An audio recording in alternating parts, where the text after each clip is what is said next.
my area is about implementation science, so which is to understand what happened under which context and why. So it's mostly looking at how to translate research evidence from the interventions into the guidelines and the health policies.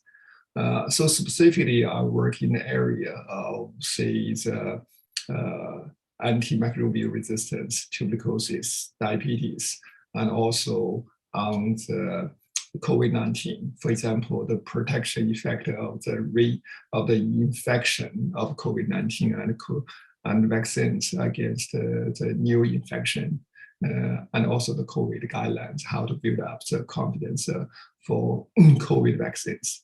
I also work on the comparative health policies, so I compare on the health policies regarding primary care, regarding the communicable and non-communicable disease control programs.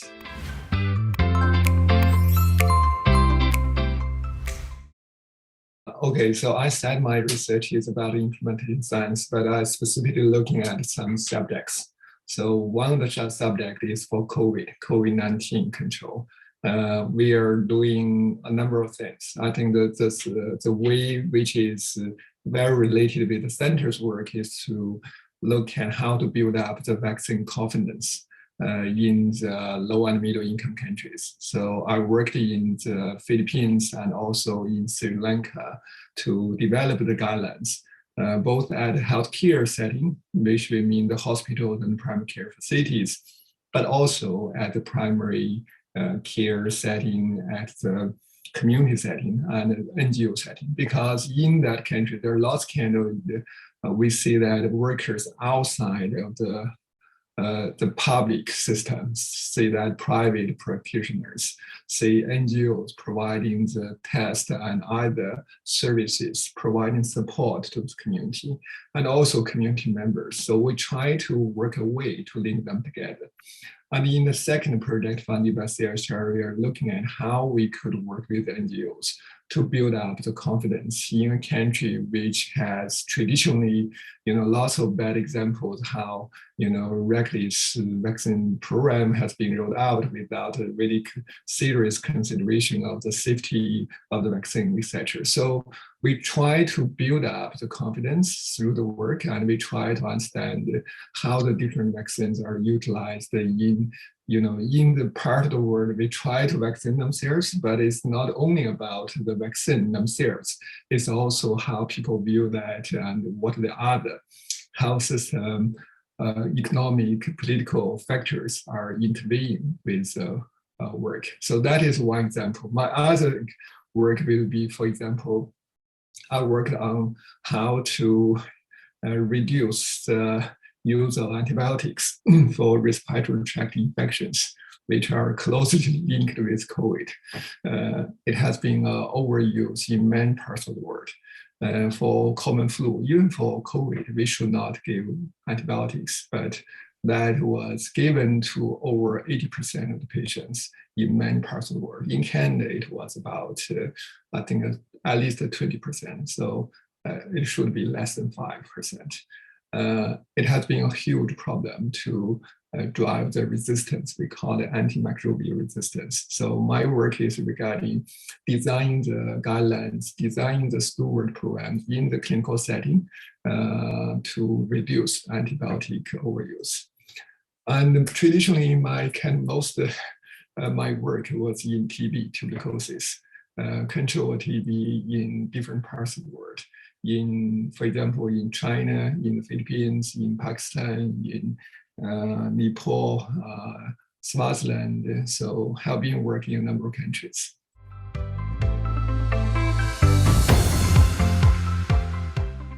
That is a big challenge.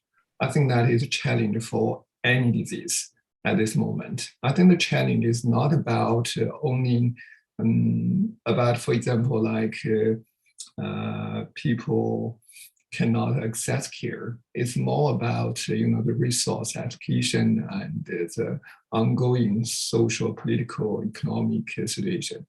For example, like for TB, because of the COVID pandemic, lots of testing kits used for TB have been used for COVID. It means in a country like Philippines, which is one of the highest burden in the world, had a dramatic drop of the TB cases in 2020 and 2021.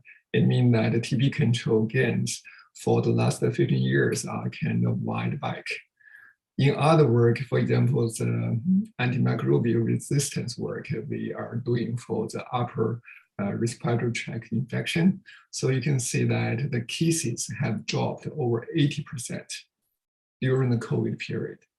I think mostly because people are not allowed actually to go to seek treatment in the hospitals when they cough or when they have the flu-like symptoms. They have to go specifically for testing, etc. And lots of people are afraid. And in the Philippines, they're afraid even being detained by the police because they probably do not have a certificate to seek a doctor when they just have the symptom.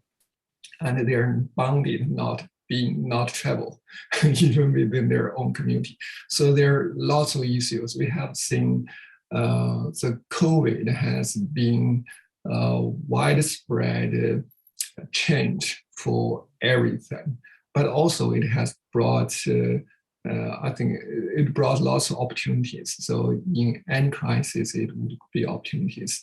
For example, recently we are working in Pakistan to implement a trial to look at how to improve the NCD, so mostly the hypertensive and diabetic patients for their community-based management under the pandemic, because we need to consider not only about the disease, the diabetes itself, we also have, say, if the person has symptoms like flu, loss of taste, etc., and then they have to apply the COVID control guidelines, so to reduce the transmission within the family and within the community. Previously, they used to see the doctor once a month, and right now they just could not see the doctor, and there's no telemedicine. So we try to create a telemedicine system, but the system also would be kind of tele-monitoring and I would say, kind of training and supervision platform for the providers. So they could get relative training and supervision through the kind of online performance. So that has been used in parts of Canada, for example, in the north, but that has not been used in most developing countries. The telemedicine means really telemedicine. You get a telephone, you call, wait, have you taken the medicine? So it was good, but it was not very effective. So we try to work out with a relatively kind of low cost, but functional system in the developing world. So we're also looking at things related with vaccination. For example, we want to build up the vaccine confidence element into the NCD and COVID control guidelines, because that is important for people living with diabetes, for example, to have vaccinated as soon as possible. They have at least 3 times of chance of dying from COVID compared with people who do not have diabetes. So that was a study we identified using the ICDS data in Canada.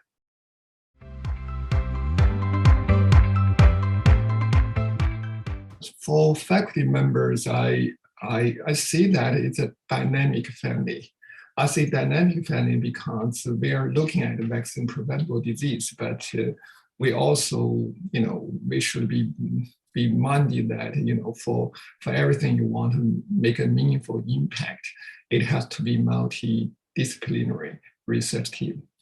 For example, in my team, I have the social scientist, I have the health economist, and also we need to really can understand the broad social political context. So we also have the political scientist, etc. So that will be exciting and also rewarding working together, because you will not just go deep into the technical details. You understand the culture.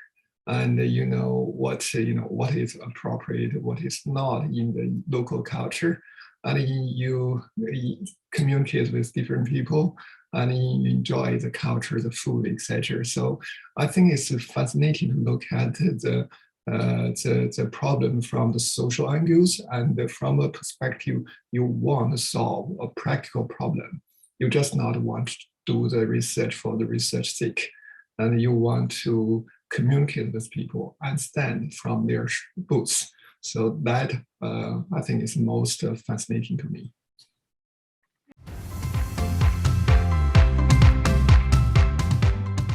Yes, connecting with my previous question is that for the trainees who want to contribute in this area, I think that first is to understand what is essential for the vaccine preventable disease.